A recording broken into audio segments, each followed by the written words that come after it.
আজকের ফটোশপ টিউটোরিয়ালে আমরা শিখব কিভাবে যে কোনো পিডিএফকে পাসওয়ার্ড দিয়ে রাখা যায়। অর্থাৎ কোনো পিডিএফ ফাইলকে যদি আমরা পাসওয়ার্ড দিয়ে প্রোটেক্ট করে রাখতে চাই তাহলে সেটি কিভাবে করব সেটি আজকে শিখব। চলুন শেখা যাক। প্রথমেই আমরা ফাইলে ক্লিক করছি। ফাইলে ক্লিক করার পর এখান থেকে আমরা অটোমেট একটি অপশন পাবো, এখানে ক্লিক করব। এখান থেকে পিডিএফ প্রেজেন্টেশন নামে আরেকটি অপশন আছে, এখানে ক্লিক করতে হবে।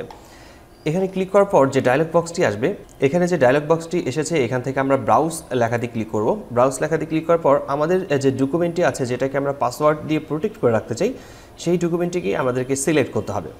আমরা যে কোনো ডকুমেন্ট সিলেক্ট করতে পারি। আমি এখান থেকে আমার কম্পিউটার থেকে আমি একটি ডকুমেন্টকে সিলেক্ট করে নিচ্ছি। আমি এই ডকুমেন্টটিকে সিলেক্ট করে ওপেন লেখাতে ক্লিক করছি। ডকুমেন্টটি এখানে শো করবে। এরপর নিচের দিক থেকে save as multiple page document এখানে চেক মার্ক দিয়ে রাখতে হবে এবং প্রেজেন্টেশন চাইলে আপনার প্রেজেন্টেশন আকারেও সেভ করে রাখতে পারেন। এরপর নিচের দিকে ইনক্লুডসের অনেকগুলো অপশন আছে, এখান থেকে কোনো চেঞ্জ করার দরকার নেই, এখান থেকে যা রয়েছে ঠিক তাই থাকবে। এরপর আমরা সেভ লেখাতে ক্লিক করব। সেভ লেখায় ক্লিক করার পর আমাদেরকে এই ডকুমেন্টটিকে সেভ করতে হবে। যেমন আমি ডেস্কটপে ক্লিক করছি এবং এই ফাইলের একটি নাম আমাদেরকে সিলেক্ট করতে হবে। আমি এখান থেকে পিডিএফ ফাইল লিখে সেভ করব। সেভ লেখাতে ক্লিক করব। এই সেভ লেখাতে ক্লিক করার পর আমরা আরও একটি ডায়লগ বক্স পাচ্ছি। এই ডায়লগ বক্সে বেশ কয়েকটি অপশন আছে, এখান থেকে আমরা সিকিউরিটি অপশনে ক্লিক করব। এই সিকিউরিটি অপশনে ক্লিক করার পর আমাদেরকে পাসওয়ার্ড দিতে হবে। পাসওয়ার্ড দেওয়ার জন্য আমরা দুইটি অপশন পাচ্ছি। এখানে আমরা ডকুমেন্ট ওপেন পাসওয়ার্ড পাচ্ছি, require a password to open the document. এখানে শুধু ওপেন করার সময় মূলত পাসওয়ার্ড চাইবে, এটি মূলত এখানে দিতে বলছে।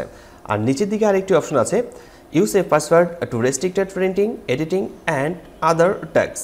তো এই কথাটিতে চেকমার্ক দিয়ে রাখলে অথবা এখানে ক্লিক করে যদি আমরা পাসওয়ার্ড দিয়ে রাখি তাহলে সেটা প্রিন্ট করতে পারবো না, এডিট করতে পারবো না। সেক্ষেত্রে আমরা উপরের দিকে এখানে ক্লিক করছি, আমরা শুধু এখানে পাসওয়ার্ড দিয়ে দেবো ডকুমেন্ট ওপেন পাসওয়ার্ড। আমরা এখান থেকে যে কোনো একটি পাসওয়ার্ড ব্যবহার করতে পারি। আমি একটি পাসওয়ার্ড দিয়ে দিচ্ছি। এরপর সেভ পিডিএফ লেখাতে ক্লিক করব। কনফার্ম পাসওয়ার্ডের কথা বলছে, আবারও আমি এখান থেকে পাসওয়ার্ডটিকে সেম পাসওয়ার্ডটিকে এখানে দিয়ে ওকে লেখাতে ক্লিক করব। তো এই ডকুমেন্টটি মূলত পিডিএফ আকারে ডেস্কটপে আমাদের সেভ হয়ে গেছে। আমরা দেখতে পাচ্ছি পিডিএফ ফাইল ডেস্কটপে দেখাচ্ছে।